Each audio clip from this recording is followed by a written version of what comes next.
Assalamualaikum warahmatullahi wabarakatuh. Selamat datang di BBC Budiono Pintar Channel. Jangan lupa tekan tombol like, beri komentar yang santun, dan subscribe agar selalu mendapat notifikasi tayangan baru dari kami. Terima kasih. Assalamualaikum warahmatullahi wabarakatuh.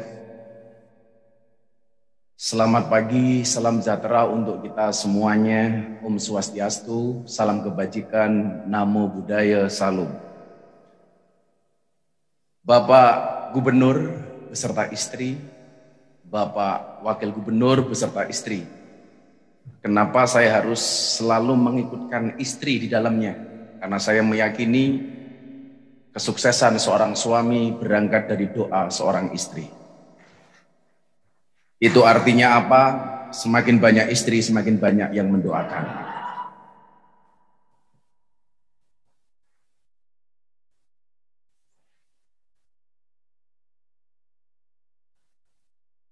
Jujur saya tertarik dengan gaya kepemimpinan Pak Gubernur ini sejak beliau menjadi Bupati di Kutim. Memimpin dengan canda dan tawa saja bisa membawa Kaltim berjaya dan berdaulat. Maka kita doakan mudah-mudahan tidak hanya menjadi tokoh daerah tapi bisa menjadi tokoh nasional. Amin. Kembali ke istri, Pak. Sehebat apapun seorang suami, itu hanya di kantor, Pak. Kalau di rumah ya bawahan, Pak. Satu hal mungkin yang perlu saya ingatkan, perempuan itu kalau disakiti nggak pernah lupa, tapi kalau menyakiti nggak pernah ingat. Itulah perempuan. Bapak Pangdam, Maijen, sahabat saya Bapak Kapolda, beliau ini berkawan dengan saya sejak menjadi Wakapolda Daerah Istimewa Yogyakarta. Waktu itu pangkatnya baru Kombes.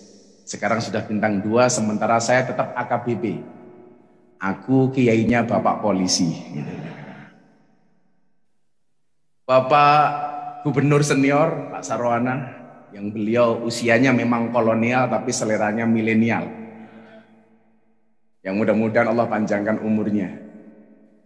Segenap pimpinan, mohon maaf, anggota DPD RI dan DPR RI, segenap pimpinan DPRD Kalimantan Timur, serta para bupati dan wali kota yang saya dengar tadi dari Bapak Gubernur banyak yang jomblo. Cukup saya sampaikan, Pak, jangan pernah meninggal, jangan pernah mati dalam keadaan jomblo. Kenapa? Karena Dajjal itu statusnya jomblo. Saya khawatir kalau Anda meninggal dalam keadaan jomblo, jangan-jangan Anda cucunya Dajjal. Wah, ini. Sesuai instruksi Bapak Gubernur harus saya buat santai dan rileks karena gubernurnya lucu. Dan ini tantangan bagi saya, kalau saya tidak lucu, jelas honor saya tidak dibayar, Pak. Bila teman membuatmu terluka, bila pasangan membuatmu kecewa, dan bila corona membuatmu menderita, yakinlah Gus Miftah hadir dengan membawa cinta. Kenapa saya mulai dengan kalimat cinta? Kalimat ini hari ini menjadi susah ketika orang tidak mampu menghargai dan menghormati pendapat orang lain. Bapak Ibu yang saya muliakan, rencananya 23 Desember kemarin saya datang ke Amerika mendapatkan undangan dari wali kota Los Angeles untuk berbicara tentang konsep toleransi.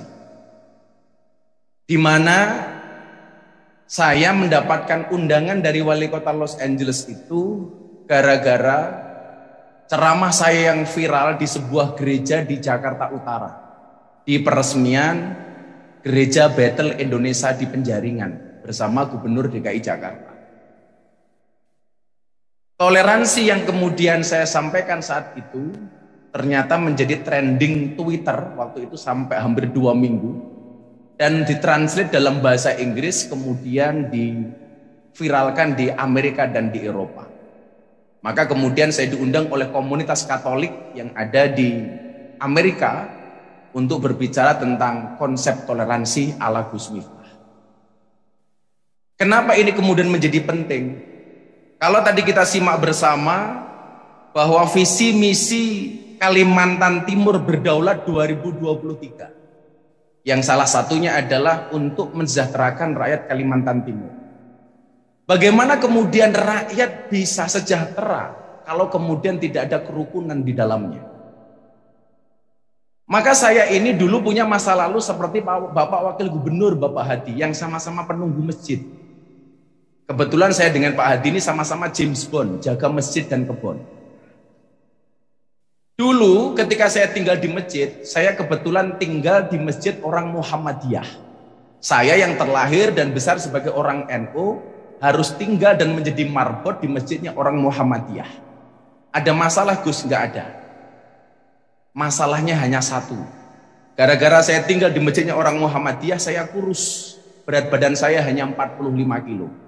Kenapa saya ikut Muhammadiyah kurus? Karena Muhammadiyah belas, nggak pernah ada selamatan.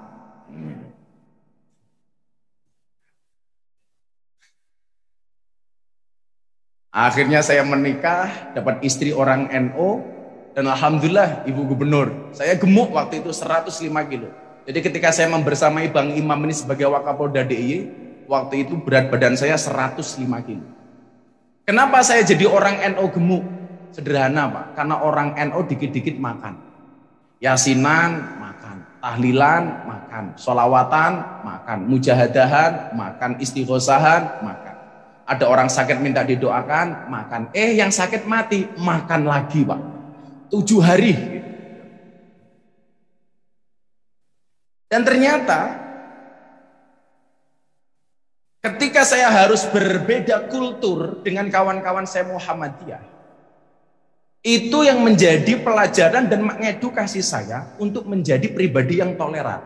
Nah, ketika saya membuat pondok pesantren, kebetulan lingkungan yang saya tempati 60% Katolik. Jadi tetangga saya itu pendeta, selatan saya pendeta, utara saya kuburan. Alhamdulillah, seumur hidup saya tidak pernah bertengkar dengan tetangga utara saya. Saya dididik untuk kemudian bagaimana kita bisa menjadi orang yang rukun walaupun kita berbeda pendapat, bahkan berbeda keyakinan. Karena saya memahami bangsa Indonesia ini adalah rumah besar yang di dalamnya ada 6 kamar. Ada kamar Islam, ada kamar Kristen, Katolik, Hindu, Buddha, Konghucu. Saya meyakini selama orang Indonesia kembali ke kamarnya masing-masing, maka tidak akan pernah terjadi masalah. Yang menjadi masalah adalah ketika kita kembali ke kamarnya orang lain, bahkan mohon maaf mengganggu kamarnya orang lain. Maka dalam konsep ini kemudian Islam mengajarkan dengan tegas, lakum dinukum waliyadin, untukmu agamamu dan untukku agamaku. Dalam konteks lain Al-Quran mengatakan wala tasubbul ladina yad'una min dunillah fayasubbullah adwan bighairi ilm. Jangan pernah sekali-kali mencaci sesembahan di lain Allah, selain Allah, maka mereka berpotensi mencaci sesembahanmu dengan tanpa dasar dan tanpa ilmu. Inilah kemudian dulu yang sering saya diskusikan dengan Master Deddy Corbuzier.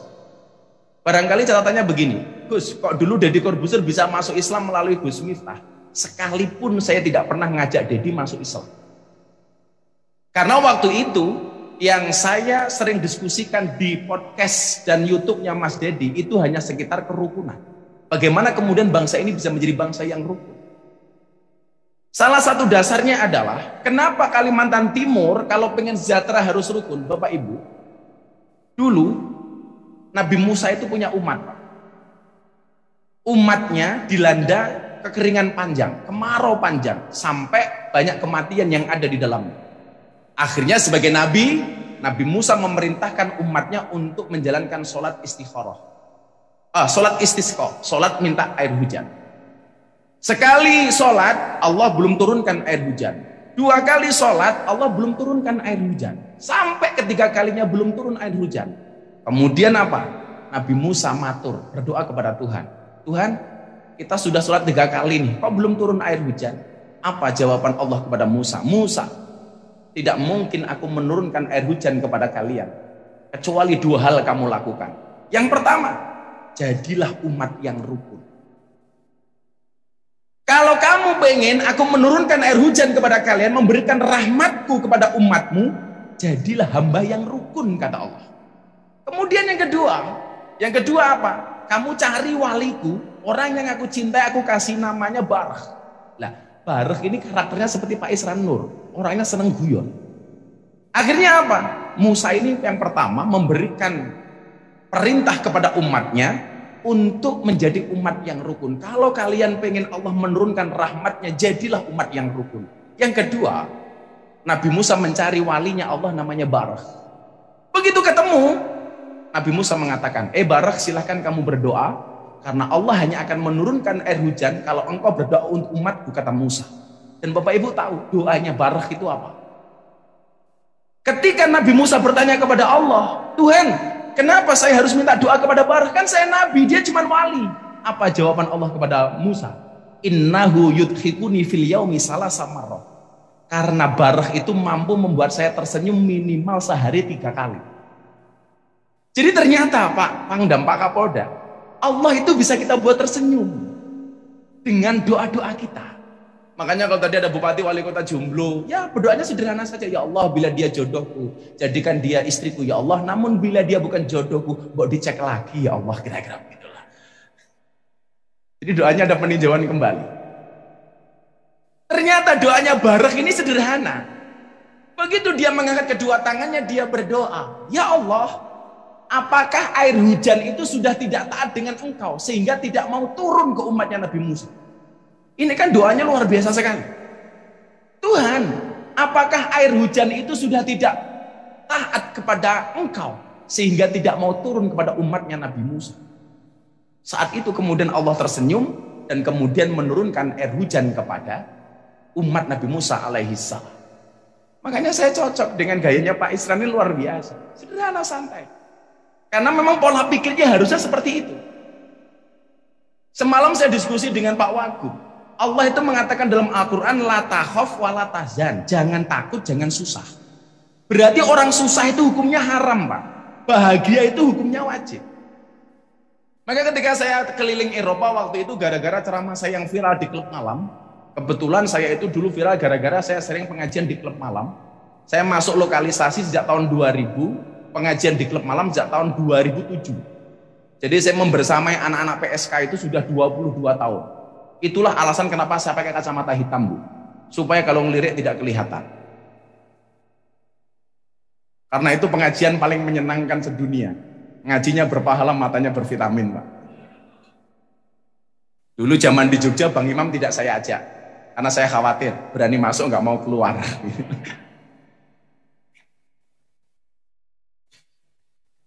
Jadi pola pikir yang tadi Pak Gubernur sampaikan, kita happy dan santai saja, itu benar perintah Al-Quran. Karena kita tidak boleh takut, tidak boleh susah. La takhaf wa la tahzan. Kenapa tidak boleh susah? La tahzan innallaha ma'ana. Jangan susah karena Allah itu bersama kita. Makanya orang yang banyak sakit itu justru karena dia susah, Pak. Maka saya mengatakan, orang itu biasanya sakit atau kena masalah, itu biasanya karena 4 hal. Yang pertama adalah pola pikir, yang kedua adalah pola makan, yang ketiga adalah pola hidup, dan yang keempat adalah kebanyakan pola. Makanya pola pikir ini harus kita buat menyenangkan. Makanya coba Anda lihat, mohon maaf, orang dengan gangguan jiwa atau orang sakit jiwa itu, orang gila itu tidak pernah sakit secara fisik. Coba Anda lihat, orang gila itu tidur di pinggir jalan, nggak pakai selimut, dia tidak masuk angin. Buktinya apa? Nggak ada orang gila minta keroan. Kehujanan tidak pernah pilek. Makan nasi busuk perutnya tidak sakit. Kenapa? Karena orang gila, mohon maaf, tidak punya beban pikiran. Nah, ini artinya kalau Bapak Ibu pengen sehat terus, gampang, jadilah orang, bukan orang gila, Bu, orang yang tidak punya beban pikiran, ya. Orang gila. Nah, kembali ke masalah kerukunan tadi.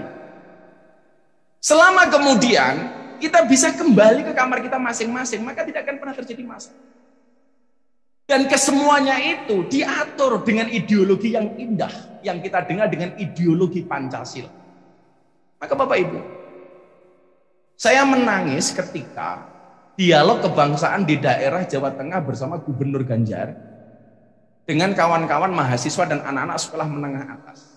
Ketika dialog, ada seorang guru yang menggunakan atribut ASN aparatur sipil negara yang dia dibayar oleh negara, menggunakan fasilitas negara, tetapi menolak ideologi Pancasila. Waktu itu dia mengatakan begini, Gus, Anda tahu nggak kenapa bangsa ini tidak bisa sejahtera? Kenapa emang, Mas? Karena bangsa ini masih menggunakan ideologi Pancasila yang menurut saya hari ini sudah tidak layak untuk dijadikan sebagai sebuah ideologi. Saya tanya sama beliaunya, kalau menurut Bapak apa yang cocok untuk Indonesia?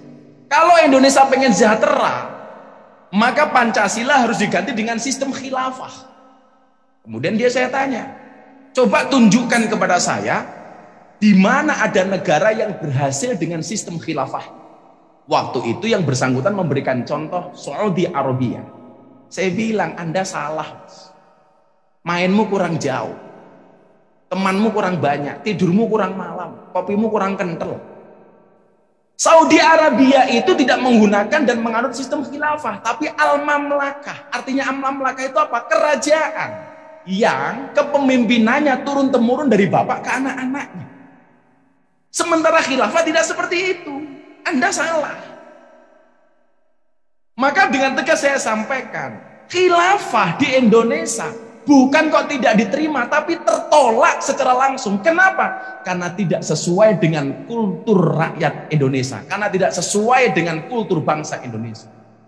Coba Anda bayangkan, kalau kemudian sistem ini dipaksakan, bagaimana dengan kawan-kawan kita di Papua? Bagaimana dengan kawan-kawan kita di Bali? Bahkan kemarin saya ke Bali, saya matur sama Kapoldanya begini. Dan Tuhan itu maha asik. Kenapa, Gus?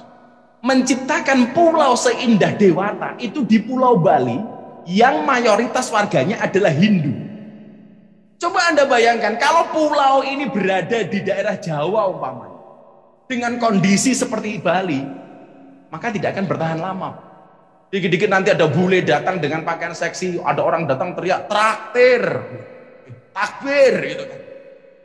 Ini kan repot, Pak. Maka ini cara kemudian Allah melindungi bangsa ini.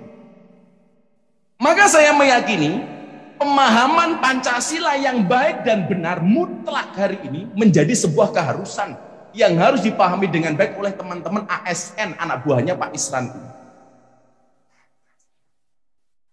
Kalau sampai ada ASN Kalimantan Timur tidak memahami Pancasila dan dia berpaham khilafah, Pak, mohon maaf, pecat saja, Pak. Ini jangan dianggap sepele, Pak. Maka Rasulullah Muhammad SAW mengatakan, la tadkhulunal jannata hatta tu'minu wa la tu'minuna hatta tahabu. Sekali-kali kamu tidak akan pernah masuk surga sehingga kamu beriman. Dan kamu tidak bisa dikatakan beriman sehingga mempunyai rasa cinta dan kasih sayang.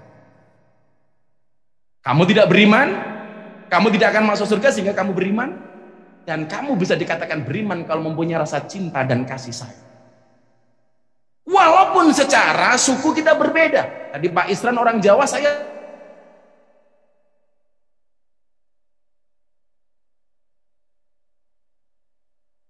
didatangi sama mbak-mbak mantan WTS yang hari ini dia meninggalkan pekerjaannya sebagai WTS, itu membuat cuci motor bidadari di Balikpapan. Jadi dia meninggalkan aktivitasnya sebagai wanita dunia malam, kemudian menjadi mbak-mbak yang bisnis cuci motor, Bu. Waktu itu saya pengajian di Balikpapan, saya masih ingat ada Habib Ja'far almarhum, teman dekatnya Habib Lutfi, yang kalau Presiden Jokowi ke Jawa Tengah banyak minta doa kepada beliau. Ini mbak-mbak ini datang ke hotel saya, kemudian mengatakan, Gus, boleh nggak saya ikut pengajian nanti malam? Panitia pengajiannya melihat mbak-mbak seksi ini menolak. Mohon maaf, Gus, mbak-mbak itu tidak boleh ikut pengajian. Pakaiannya seksi dan lain sebagainya. Kemudian saya sampaikan kepada panitia, mohon maaf, kalau Anda tidak bisa rukun dengan mbak-mbak PSKI, mantan PSKI ini, saya tidak akan memberikan ceramah pengajian.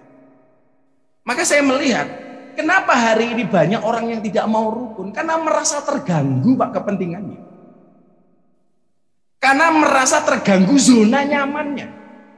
Sementara kalau saya mohon maaf, tempat-tempat yang orang lain tidak mau masuk, saya masuk, Pak. Saya hampir semua klub malam yang ada di Indonesia pernah saya datangi, Pak.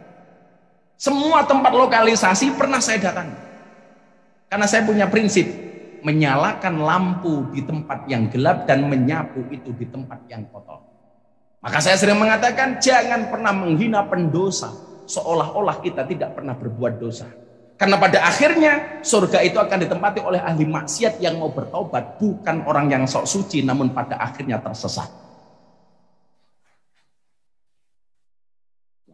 Kita itu hari ini kadang-kadang tidak mau rukun, ya karena merasa zona nyaman kita diganggu. Kita hasad dengan orang lain karena merasa ada yang terganggu, Pak, soal ekonomi. Maka teman-teman ASN santai saja lah. Coba Anda bedakan antara gaji dengan rezeki. Begitu banyak orang percaya dengan gaji tapi nggak percaya dengan rezeki, Pak. Maka akhirnya terjadi apa? Stroke. Bapak Ibu ASN tahu, stroke itu penyakit apa? Stroke itu penyakit yang diakibatkan gara-gara adanya ketidakseimbangan antara stroke gaji dan stroke belanja.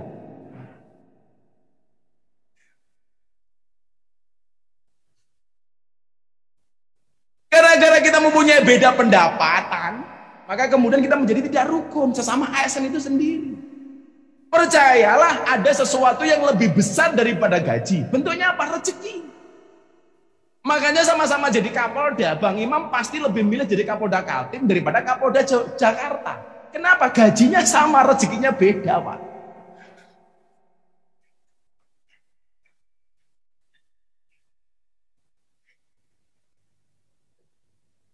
Apa sih bedanya gaji dengan rezeki? Gaji itu bulanan, Pak. Rezeki datang bisa kapanpun. Gaji itu ada kwitansinya, rezeki nggak ada kwitansinya, Pak. Gaji bisa tertukar, rezeki nggak bisa tertukar. Gaji bisa salah alamat, rezeki nggak mungkin bisa salah alamat. Gaji karena kerja, rezeki karena takwa. Ya kan? Tetapi hari ini kita banyak orang yang percaya dengan gaji melupakan rezeki. Kalau dilihat dari gaji, Pak Isran sudah tidak mau terima gaji sebagai gubernur. Karena rezeki beliau luar biasa. Walaupun saya baru mendapatkan rezeki dari Pak Wagub. Kemarin saya dikasih cincin. Pak Gubernur belum.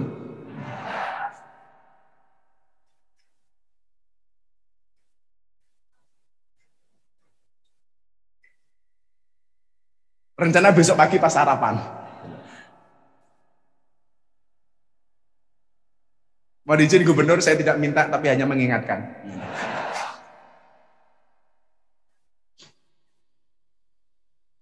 Sesama pegawai. Kenapa dalam berbangsa dan beragama kita tidak bisa akur? Karena merasa kepentingan agamanya diganggu oleh kelompok lain. Bagaimana dengan konsep Pancasila dan Undang-Undang Dasar 1945 yang menjamin kebebasan beragama? Kok kita masih merasa diganggu oleh orang lain? Maka kalau saya mengibaratkan kerukunan itu, Bapak Ibu, kenapa kerukunan itu indah? Contohnya nggak usah mulu-mulu deh, sambel. Kenapa sambel itu menjadi nikmat? Rasanya nikmat. Karena berangkat dari bahan baku yang berbeda-beda. Ada cabenya, ada bawang putih, bawang merah, ada garam, ada terasi. Ditumbuk di satu tempat yang sama namanya cobek. Gara-gara ditumbuk di tempat yang sama, maka kemudian menjadikan aromanya begitu nikmat. Coba Anda bayangkan kalau Anda makan sambal, dimakan cabenya dulu. Baru kemudian bawang putih, bawang merah, yang terakhir baru makan terasinya. Pasti nggak enak, Pak Pangdam. Lah, perbedaan itu menjadi indah ketika kita berada di satu tempat tanpa menghilangkan identitas masing-masing. Begitu ditumpuk menjadi satu yang namanya sambal, cabai tetap menjadi cabai. Orang akan mengatakan, oh ini yang pedas cabenya. Orang tetap akan mengatakan ini yang bikin nikmat terasinya, walaupun dia berada di dalam satu tempat. Dan inilah Indonesia. Kenapa kemudian Indonesia hari ini menjadi bidikan dunia? Begitu banyak orang yang punya kepentingan dengan Indonesia.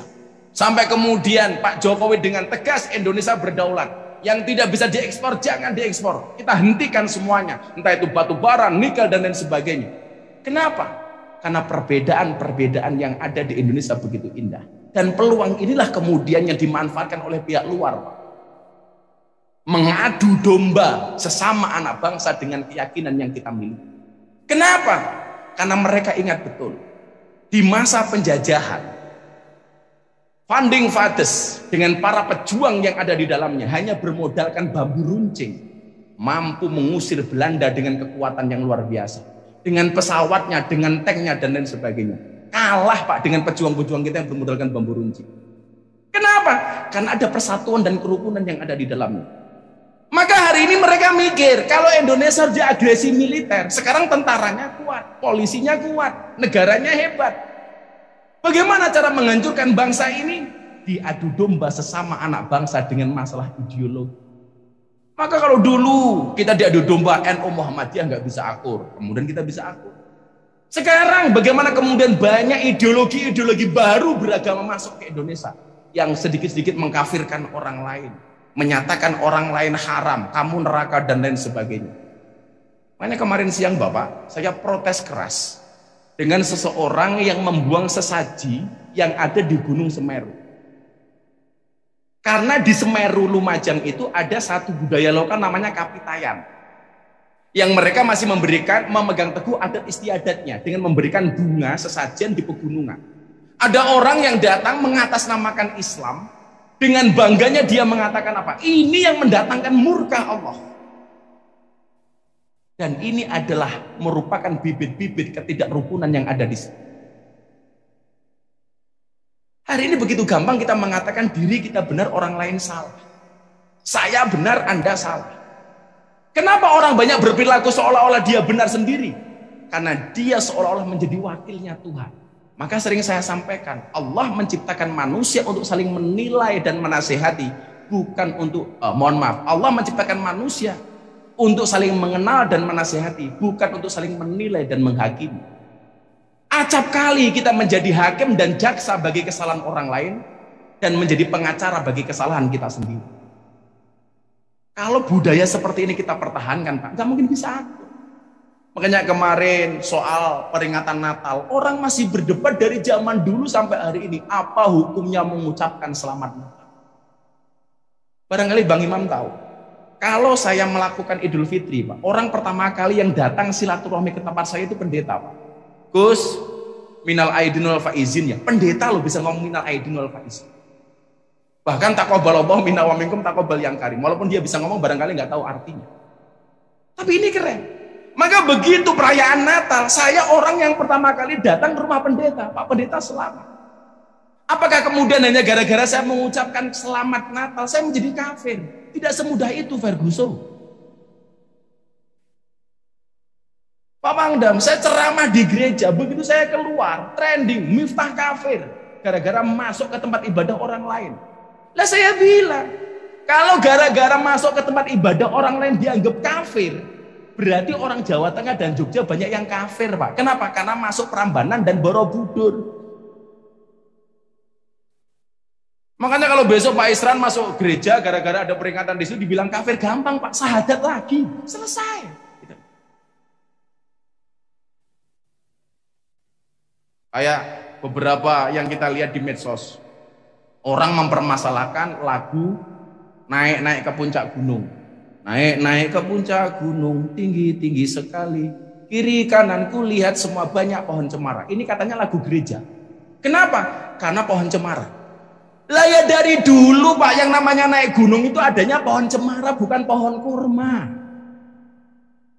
Sampai banyak orang Islam yang kemudian mengharamkan menanam pohon cemara. Katanya lambang Natal. Loh, kamu nggak pernah ke Swiss, di Mont Titlis itu dengan ketinggian sekian, kemudian dengan kedinginan minus 20 derajat, satu-satunya pohon yang mampu bertahan di kedinginan itu adalah pohon Natal. Dengan pohon cemara. Itulah alasan kenapa pohon cemara dijadikan lambang Natal. Kalau kemudian orang Islam mengharamkan menanam pohon cemara, pertanyaan saya, sejak kapan pohon itu punya agama? Saya masih ingat betul sebelum Mas Deddy Corbuzier itu masuk Islam dengan saya, ada stand up komedi namanya Coki Muslim, Pak. Itu membuat bahan stand up masak daging babi dengan kurma. Dibully ini Pak orang. Bunuh. penistaan dan lain sebagainya. Saya ditanya sama Dedi, menurut Gus ini penistaan apa enggak? Penistaannya dari mana? Apakah kalau kurma itu pasti identik dengan Islam? Apakah daging babi itu pasti Nasrani? Enggak, Pak. Apakah yang makan daging babi itu mesti orang Kristen? Enggak, teman saya yang Islam banyak, Pak, tapi sembunyi-sembunyi. Apakah yang makan korma ini pasti orang Islam? Orang-orang Yahudi, Nasrani di Timur Tengah, mereka juga makan korma. Karena memang budaya mereka. Memang salah kamu satu, saya bilang. Apa salahnya? Gara-gara kamu bilang, kalau daging babi dimasak dengan korma, maka berpotensi cacing pitanya menjadi mu'alaf. Lah ini kamu salah, saya bilang.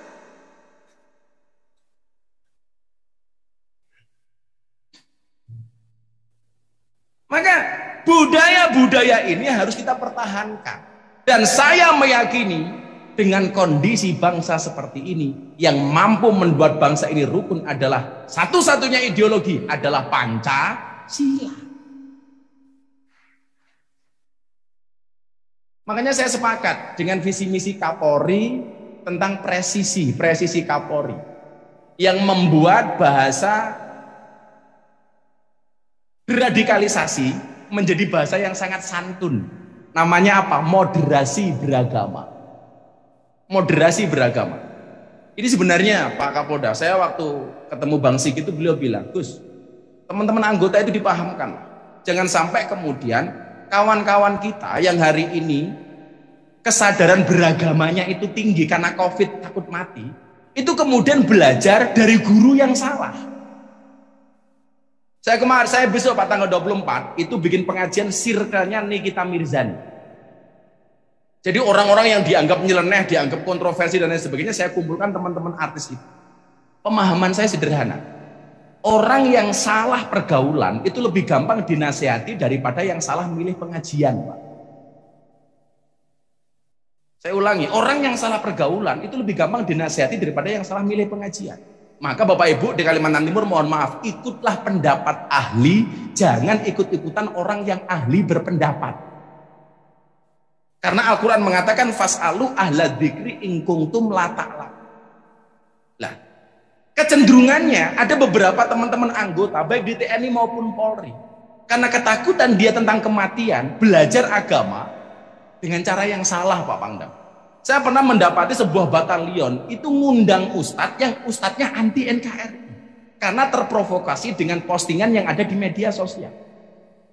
Dan ini berbahaya terhadap integritas negara kesatuan Republik Indonesia.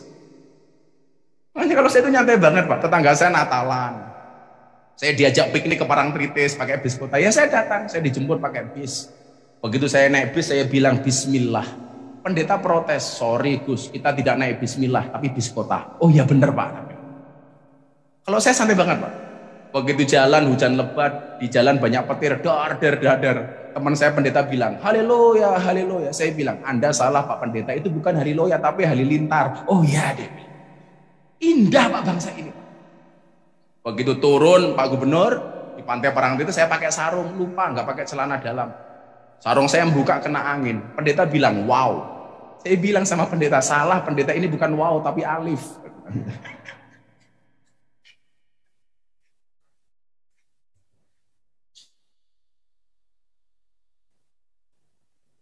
Yang tidak tamat Iqra pasti nggak paham.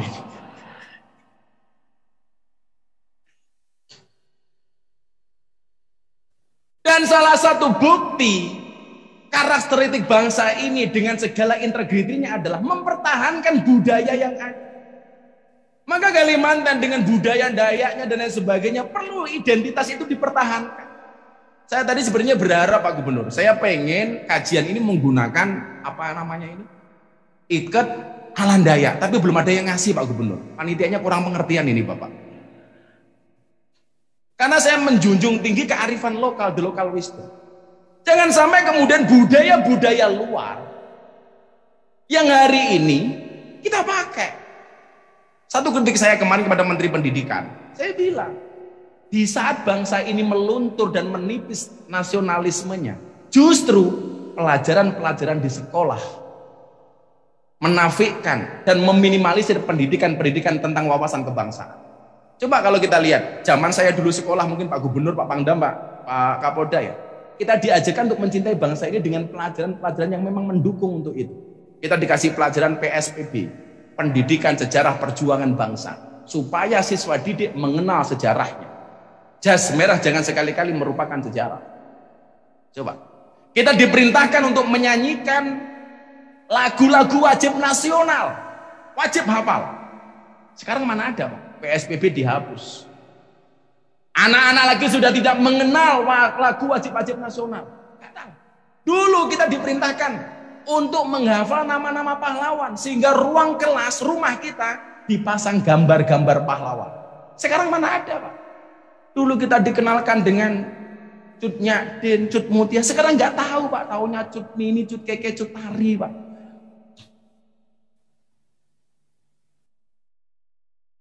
Dan ini saya pikir Pak Gubernur mohon izin, alangkah indah kalau kemudian kearifan lokal atau muatan lokal di pendidikan sejarah kita sampaikan kepada anak-anak. Kenapa? Karena arah pendidikan nasional hari ini hanya bertujuan dan fokus kepada mata pelajaran yang dijadikan ujian akhir nasional. Saya sangat kaget ketika ada seseorang selebgram nge-tag saya di Instagram. Awas, hati-hati, lagu musyrik. Saya kaget. Ternyata yang dimaksud dengan lagu musyrik itu apa, Pak? Padamu negeri kami berbakti. Kenapa? Karena dia memahami inna sholati wa nusuki wa mahyaya wa mamati lillahi rabbil alamin. Karena hidupku, matiku, ibadahku semuanya hanya untuk Allah. Maka lagu ini bertentangan dengan ayat ini. Ini yang namanya jaga sembung bawa golok, tidak nyambung blok. Dan pemahaman ini sangat mengerikan. Maka karakter kita sebagai budak bangsa Indonesia adalah mempertahankan kulturnya, mempertahankan budayanya. Maka tadi Pak Sarwana bilang, saya suka Gus Miftah karena kemana-mana tidak seperti Kiai. Ini budaya, Pak. Bedakan mana budaya, mana agama. Hari ini orang banyak gagal paham membedakan budaya dan agama. Contoh yang paling gampang, perintah menutup aurat, itu Al-Quran, ayat. Tetapi bagaimana cara menutupnya adalah budaya. Songkok yang Pak Gubernur pakai, Pak Wagub pakai, itu budaya, Pak. Maka namanya songkok nasional, bukan songkok Islam. Berarti orang non-Islam boleh pakai songkok? Boleh. Begitu perintah Al-Quran, tutup auratmu. Bagaimana orang Arab menutup aurat?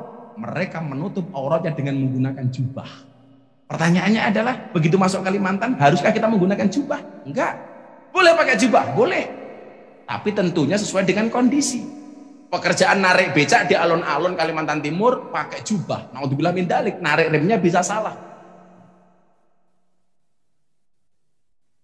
Itu budaya. Baju yang dipakai orang Soleh katanya baju muslim, itu bukan baju muslim, Pak, itu namanya baju koko. Itu bajunya orang Cina, maka namanya koko. Kalau baju Islam barangkali namanya baju gus-gus, Pak. Ini budaya. Maka konsep saya berdakwah adalah membudayakan agama, bukan mengagamakan budaya. Karena antara agama dan budaya itu bisa selaras. Bangga dengan budaya kita masing-masing, dengan budaya bangsa Indonesia. Maka Bung Karno pernah berpesan, jadilah orang Hindu, tapi jangan pernah jadi orang India. Jadilah orang Katolik, tapi jangan pernah menjadi orang Italia. Dan jadilah orang Islam, tapi jangan pernah menjadi orang Saudi Arabia. Tetaplah menjadi orang Indonesia. Makanya saya nyaman, Pak Isran. Saya ditanya orang, yang dipakai Gus Miftah itu apa sih, sarung apa bukan? Ini namanya tokrung, Pak. Katok sarung. Dari depan kelihatan seperti celana, dari belakang kayak sarung. Ya saya nyaman saja. Saya nggak kebayang kalau Pak Isran pakai seperti ini. Nggak penting sarungnya, Pak. Yang penting isinya. Kira-kira begitu.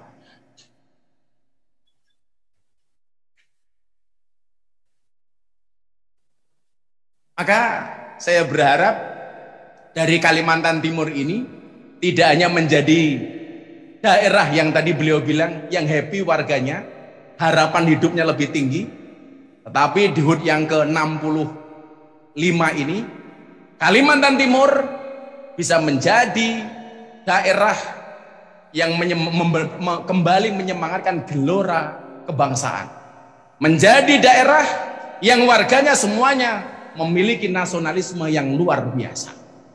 Maka Bapak yang saya muliakan, sekali lagi saya sampaikan, Rasulullah Muhammad SAW berpesan, la tadkhuluna jannata hatta tu'minu. Ini hadis ini selalu saya ulangi karena begitu indah. Sekali-kali kamu tidak akan masuk surga sehingga kamu beriman, dan kamu tidak bisa dikatakan beriman sehingga memiliki rasa cinta dan kasih sayang. Segala perbedaan adalah lumrah, karena nggak mungkin kita dilahirkan dalam bentuk yang sama. Saya milih profesi sebagai dai, Bang Imam sebagai polisi, Bang Teguh sebagai tentara, Pak Isran sebagai politisi. Ini semuanya adalah pilihan. Maka kemudian dalam Al-Quran ada bahasa fastabiqul khairat, berlomba-lomba dalam kebaikan. Berlomba-lomba dalam kebaikan itu maknanya apa? Bukan satu posisi diperebutkan oleh banyak orang, tetapi menjadi yang terbaik di posisi masing-masing. Menjadi polisi, polisi yang baik. Menjadi tentara, tentara terbaik. Menjadi politisi seperti Mbak Adi, seperti Pak Isran, menjadi politisi terbaik. Maka kemudian Al-Quran, Rasulullah Muhammad SAW mengatakan, alaikum bimujalasatil ulama wastima'i kalamil hukama. Antara ulama, hukama dan umara harus bersatu, bersinergi membangun bangsa ini. Saya sering mengatakan, Pak, sehebat-hebatnya Superman itu kalah dengan super team. Superman itu goblok, Pak. Kenapa? Badannya besar kok bajunya es. Goblok. Dan lebih goblok lagi di mana? Jelas pakai celana dalam di luar. Dan izin Pak Pangdam, siapa yang paling goblok? Yang nonton tahu orang goblok, kenapa ditonton? Makanya sebenarnya kayak Pak Isran ini selalu menyampaikan segala sesuatu dengan canda, itu menyembunyikan kecerdasannya. Karena saya ingat satu quote, kecerdasan itu seperti celana dalam, boleh dipakai tapi nggak usah dipamerkan. Lah kira-kira seperti itu.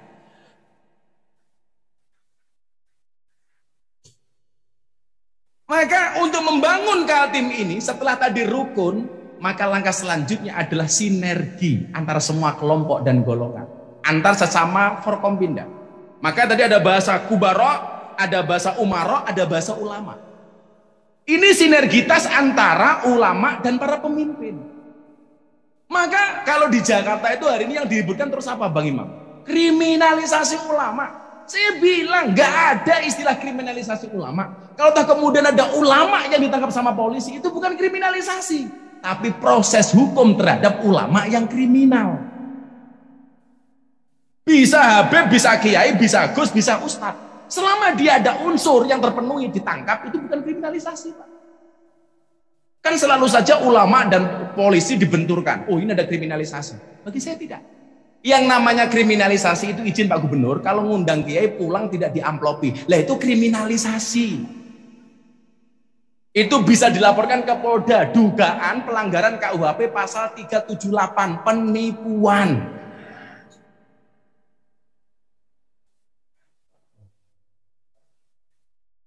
Dikasih kok Gus, tapi isinya cuma sedikit, pasalnya beda Pak, 352 perbuatan tidak menyenangkan.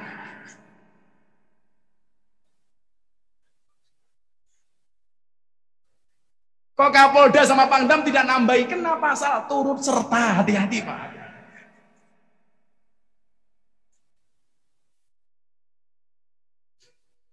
Sinergi. Maka alaikum bimujalasatil ulama.